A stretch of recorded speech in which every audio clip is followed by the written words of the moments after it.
So yeah, I'm going to talk about Prettier. Some of you may have used it. It's only been around for about a year, so it's quite new. I'll go in a bit more about what it does in a minute. So I've just started a relatively new role at a company called Immersive Labs. We deliver cybersecurity training via an online application. We are hiring, so if anyone is if anyone's a JavaScript developer or even a Ruby developer or a Ruby developer, then please do come and pester me afterwards or give us a message at some point in the future. This is where we start the fight. I have to apologise, there may be an excess of cat GIFs in this presentation as well. I got a bit carried away with deciding how to do it. So yeah, we're going to have a bit of a battle first. So tabs versus spaces and single quotes versus double quotes and one line versus multi-line. Let's have a little show of hands. Who would format this A and who would format this B? So let's have the A's first. And let's have B. Okay, nearly all of you would go B. That's cool. Who's correct? There's, you're all correct. This is everyone wins. There isn't a C option as yet. I wouldn't have a semicolon. No semicolon. Yeah. Okay. Interesting. Okay. How about? Oh, sorry. How about this one? We've got all on one line at the top, and all your options on multi-lines at the bottom. Let's go. No, there's more. Yeah. Okay, that's true. That's a little typo there. Eagle-eyed. I like it. Let's pretend there is 4.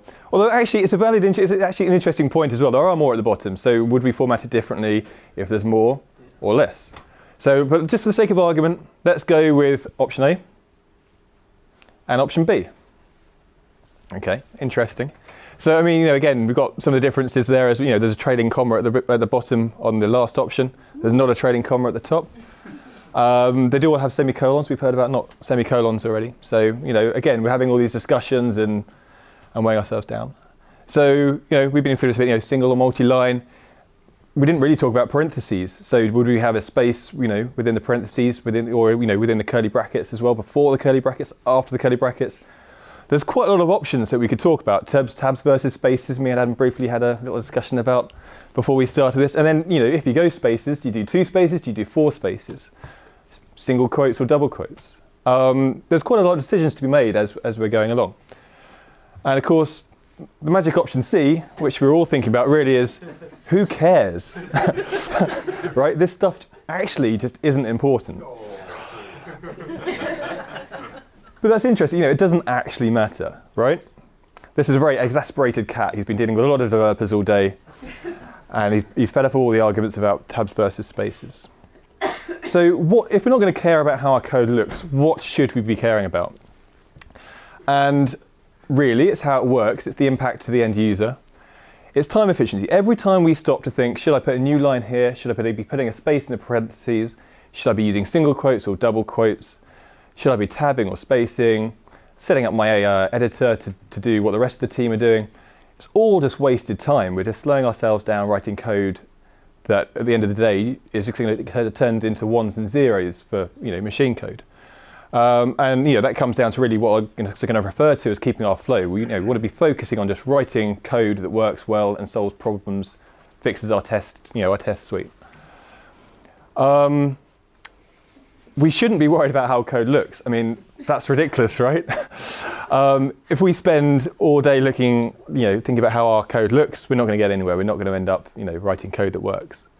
How it looks doesn't have any effect on our functionality.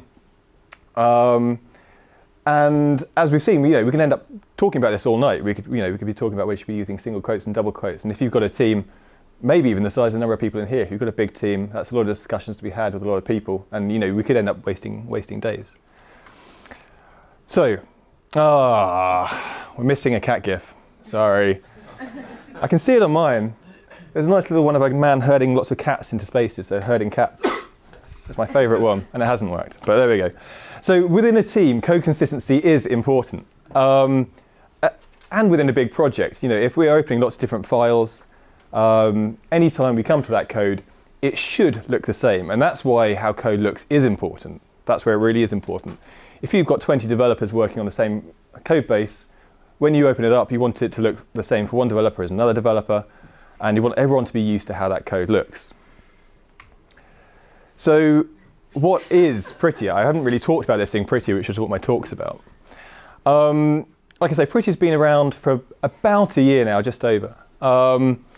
Their number one goal is to stop this discussion about code formatting and how we should format code. You know, single quotes, double quotes, all that sort of thing.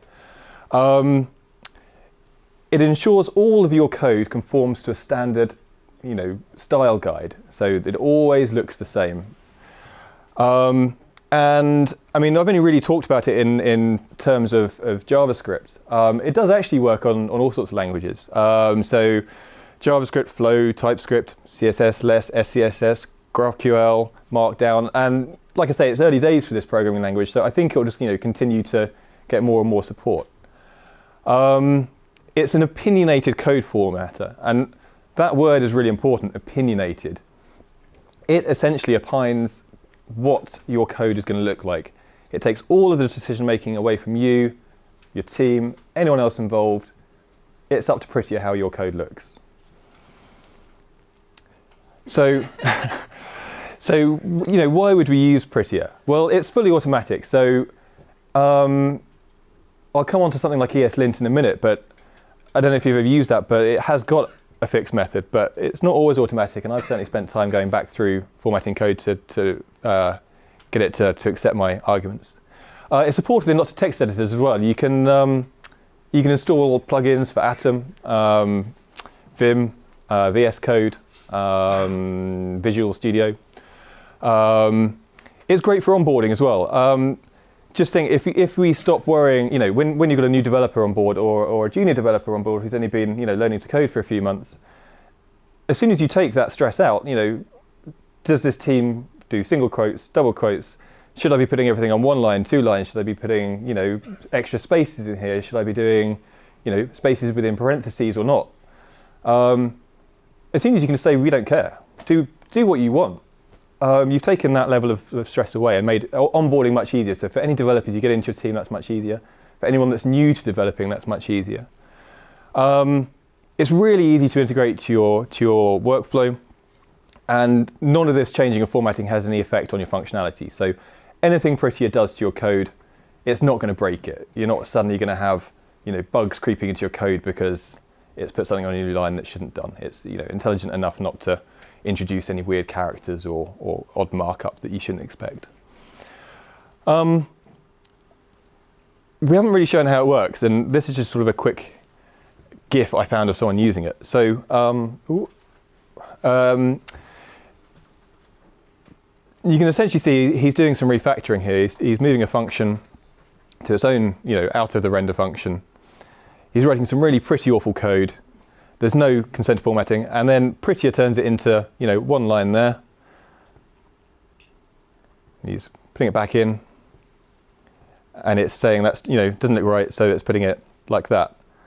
And another one. This isn't the biggest GIF, so apologies for not being able to look. But again, you can essentially see that it's just automatically rearranging a load of bad code to a much more readable, much more consistent form of code. So how do we use it? Well, like I say, you can put it into your text editor. You can install a plugin for Atom or VS Code, and you can write the code however you want. You can use single quotes, double quotes, put spaces where you want them, new lines where you want them, and when you press save, it will go through and format it.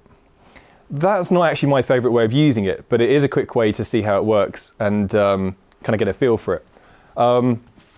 I find that every time I press save, my code formatting changes, it gets a little bit distracting and I can lose where I am. You can do it via a Git hook. And you can set this up with, I use something called Husky, which is an NPM module that manages all the Git hooks. So what I mean by Git hook is you can say pre-commit or pre-push. So before I do a commit or after I do a commit, do a thing. And that thing in this case would be Prettier. So you can just write your code however you want, get it working, really ignore how your code looks. Don't worry about your new lines, whether you've got tabs, you know, your indentation, all that sort of thing. Commit your code, and then when it commits, Prettier will go through and automatically just rewrite your code for you without you having to look at it. And then just next time you come back to your files, they won't look how they were when you left them. They'll be formatted. And just hearing that, you might think that's really annoying. And it kind of can be. It can be a bit weird coming to a file and not recognizing where you left it off. But you quite quickly get over that. You quite quickly get used to the way that Prettier is going to format things. And what's really important is that regardless of whether it's how you look, how you remember it when you last left it, it's how the other people in your team are going to see it. So they've never seen the code you've written before, but when they come back to a bit of code that's been formatted by Prettier, it's going to look exactly like they would expect it to look. There's going to be spaces where they're used to seeing spaces, there's going to be new lines where they're used to seeing new lines, and it's going to be indented how they're used to seeing it being indented. And that's what's really important. Just kind of talking about Git hooks just for a little bit more, like I say, I use something called Husky. And you can do things pre-push as well. I run some tests if I jest sort of pre-pushing, so no one can push stuff to the repo they shouldn't. And it just runs, there's another package called Lint staged. And what that does is it will only run those commands on files that have changed since your previous commit. So, files that you have staged for commit, essentially. So if things haven't changed, it's not going to run your test suite or Prettier on all of the files in your project. It's going to run them on the files that have changed, that you've staged for the next commit, which is usually the files that you've changed. But you can obviously be selective about that as well. And ESLint. So most people have probably used ESLint before. And ESLint is really handy. I've used it for a few years, I suppose, and it handles functionality very well. So if you've forgotten if you've got unused variables, if you've left console logs in your code, you can actually set it up to format if you've left to-dos in your code. Any sort of functionality. ESLint is really good at finding those issues and telling you, hey, there's a variable that you've left in your code that's unused. You need to get rid of that before you commit it. You can set it up to do functionality, and over the years, ESLint has grown to a point where it's set up to do formatting. So you can tell ESLint that I always want spaces before parentheses and that sort of thing. Or I want tabs or spaces or whatever. But what you are doing there is you are pushing your opinion into how the code should be formatted. And if you're just writing on your own, that's okay. Prettier does it better. But if you're working within a team, all of a sudden you're dictating how that code should look. And also, I've certainly been in a situation where there's been very stringent rules within ESLint. And when I've committed my work, I've taken sort of 10 minutes going back through it, making sure I put all the spaces and new lines where it's asking me to before it will allow me to commit. And that just slows the whole process down. So you can set up Prettier with ESLint very easily, and you just leave separate the responsibilities essentially. ESLint will look after the functionality of your code, and Prettier will look after the formatting of your code, and they play really nicely together. Configuration. So you can dictate to Prettier how it formats your code. You can tell it that I prefer single quotes over double quotes. You can tell it to use spaces and parentheses. But the ethos of Prettier is essentially that you don't do any opinions. You don't do any configuration. There's only a few options in there. It's not exhaustive like ESLint is. I think probably some of them, they're just sort of bow to pressure, essentially. I would argue you shouldn't. The one I would change if I was going to is something like line length. So it will automatically, when you get to character 80, it will try and put things onto a new line so that it's most readable. Currently, I've left that how it wants it to leave it, but sometimes I feel on a big widescreen monitor like it's a bit tight. So you probably shouldn't. I've only been using it for 2 months. and I'm a little bit sort of, I might play with some configuration, I might not. I probably won't and suggest you don't. Everyone hates it equally. I think that's probably quite a good way to look at Prettier. So it reformats all your code, and that can be annoying. But if everyone's on the same page, if everyone's working from the same hymn sheet, then it's not such a problem. And when the first couple of days I used it, I was like, oh, I'm not sure about this. And developers I introduced it to were a bit like, maybe.